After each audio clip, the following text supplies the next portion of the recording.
Olá, meus amigos, que saudade! Bem-vindo ao episódio piloto do Pequeno Mercado, um podcast diário sobre o que aconteceu de mais importante no mercado financeiro, de forma leve e rápida, inspirado aí nos amigos do Petit Jornal. Meu nome é Luiz Alves, eu sou sócio fundador da Versa Gestora de Recursos e falo hoje do dia 13 de outubro de 2022, às 5h20 da tarde, depois que passou o mercado. Hoje foi dia de inflação americana. Isso que dominou as notícias e as confusões, né, ao longo do dia. Quem acompanha o mercado sabe que os Estados Unidos está passando por um processo inflacionário bastante complicado. A inflação está rodando nos níveis mais altos dos últimos 40 anos, né? E o Banco Central americano, o Fed, está subindo os juros de forma intempestiva para tentar controlar essa inflação. Só que isso não está funcionando muito bem. Como dá para ver aqui nesse gráfico do Bloomberg, a inflação americana continua rodando ali, mês contra mês, o núcleo, né, que é a parte mais importante, em torno de 0,6% ao mês. Veja esse histórico desde 1988 como é um número absolutamente outlier, né? Fora do padrão. E veio muito acima do esperado, né? Quer dizer, o mercado tem uma expectativa, a expectativa era 0,4, veio 0,6. Agora, o que foi mais incrível no dia de hoje foi a reação da Bolsa Americana a esse número. Assim que saiu, às 9 horas da manhã, 9h30 da manhã, o CPI, o S&P despencou, enquanto que a Treasury lá, que é a taxa de juros americana de 10 anos, avançou e passou os 4%, que não atingia há muito tempo. Né? Só que aí, ao longo do dia, as coisas foram se acomodando, o S&P bateu lá os seus 3.500, né, que foi uma queda bastante forte, e de repente engatou uma terceira aí e foi embora. Engatou uma alta até chegar a subir 2,60%.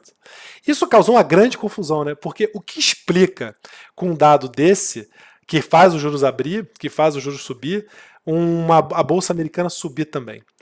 Bom, tem duas explicações bastante fortes para isso ter acontecido. Primeiro, um parênteses que assim, aqui é explicar depois o que aconteceu, né? A explicação vem a reboque, a gente procura a melhor explicação, mas não necessariamente ela é verdade, né? A premissa elementar do mercado, e que já é a primeira explicação, é que esse negócio é absolutamente aleatório. Então, pô, se todo mundo espera que a bolsa vai cair com dado de inflação forte, não é surpreendente que a bolsa suba também. Porque aí é realmente a aleatoriedade, a falta de explicação para o mercado. Né?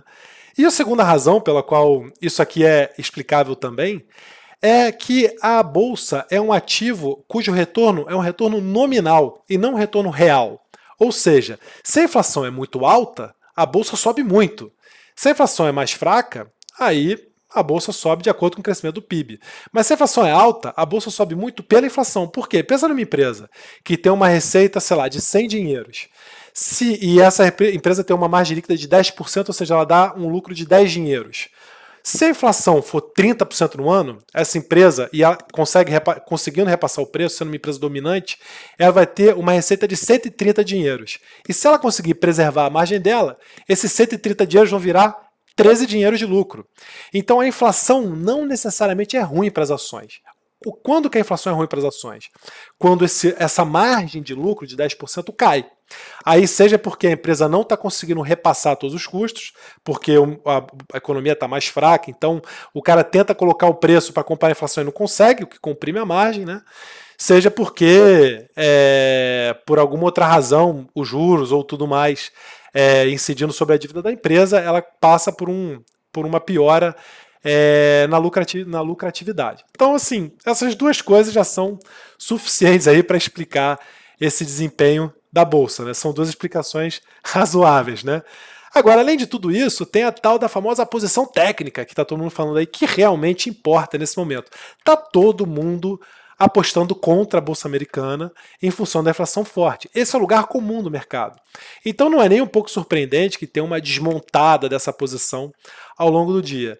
De forma que para a gente, quem nos acompanha, investe com a gente, sabe que a gente tem uma posição, uma proteção no S&P, uma posição vendida nesse S&P futuro, para a gente não fez nenhuma diferença, honestamente, a alta de hoje. A gente continua com o hedge, continua acreditando que a bolsa lá, ainda vai ter uma performance comprometida. Eu não sei se ela vai ficar nesse 3.700, vai para 3.800, vai para 3.400.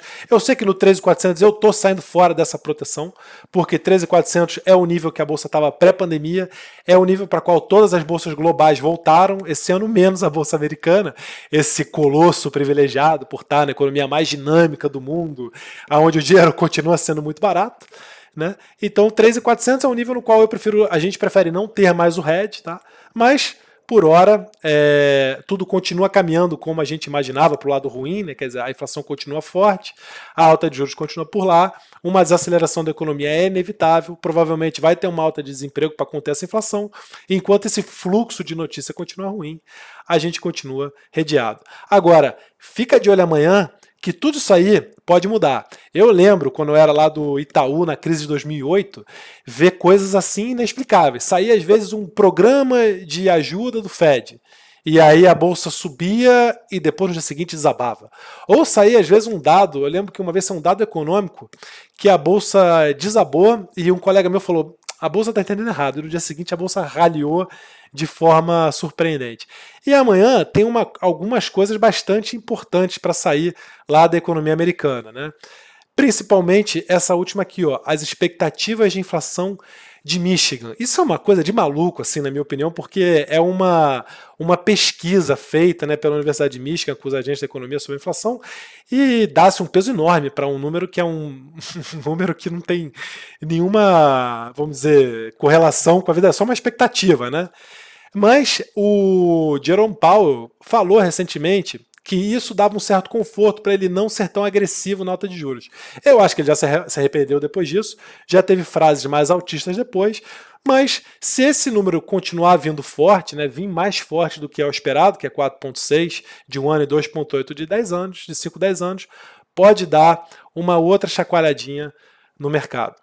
Bom, se você ainda não nos segue nas mídias sociais, eu recomendo que siga o @FundoVersa no Twitter, onde inclusive a gente publicou, assim que saiu esse CPI, uma análise detalhada dele. Isso é feito através de um robô quantitativo que a gente tem, chamado Skynet, uma invenção do nosso economista Tariq, que analisa os dados, abre os dados e publica imediatamente. Então nos siga no Twitter, no @FundoVersa, e mande aí as suas críticas e sugestões e não se esqueça de nos seguir aqui também no YouTube e ativar o sininho.